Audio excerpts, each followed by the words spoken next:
പിതാവിനും പുത്രനും പരിശുദ്ധ റൂഹായിക്കും സ്തുതി. കർത്താവിൽ പ്രിയരെ, നമ്മുടെ ജീവിതത്തിലെ ഏറ്റവും പ്രധാനപ്പെട്ട ഒരു പ്രതിസന്ധിയാണ് നമ്മുടെ മറ്റുള്ളവരുമായിട്ടുള്ള ഇടപെടലുകൾ, അവിടെ ഉണ്ടാകുന്ന പ്രശ്നങ്ങൾ.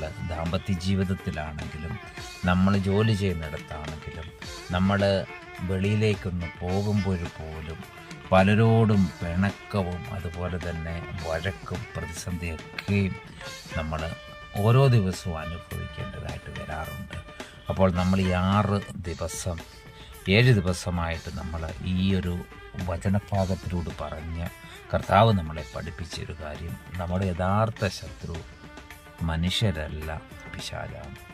അപ്പോൾ എഫെസർക്ക് എഴുതിയ ലേഖനം 6-ാം അധ്യായത്തിൻ്റെ 12 മുതലുള്ള വചനഭാഗത്തിലൂടെ കർത്താവ് നമ്മളെ പഠിപ്പിച്ചു, യഥാർത്ഥ ശത്രുവായ പിശാചിനെതിരെ പോരാടുവാൻ നമ്മുടെ ബലം മാത്രം പോരാ, അതിന് കർത്താവായ യേശു ക്രിസ്തുവിനോട് ചേർന്ന് ദൈവം നമുക്ക് തന്ന സർവായുധ വർഗം അണിഞ്ഞു വേണം ഈ ആത്മീയ പോരാടുവാൻ. ഇന്ന് എഫെസർക്ക് എഴുതിയ ലേഖനം 6-ാം അധ്യായത്തിൻ്റെ 18-ാമത്തെ വാക്യത്തിൽ പറയുകയാണ് കർത്താവ്, ഈ സർവായുധ വർഗമൊക്കെ ധരിച്ച് നമ്മൾ എപ്പോഴും പ്രാർത്ഥനയിലിട്ടിരിക്കണം, ആത്മാവിൽ പ്രാർത്ഥിക്കണം.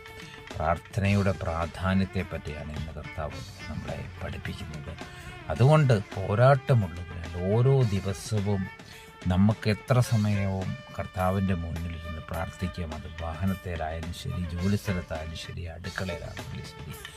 കർത്താവിൽ പ്രിയരെ, നമ്മൾ ആത്മാവിൽ ജാഗരിച്ച് എല്ലാറ്റിലും ഒന്ന് പ്രാർത്ഥിച്ചു നോക്കി, നമ്മുടെ ജീവിതത്തിൽ ഒരു മാറ്റം ദൈവം നടത്തിത്തരും.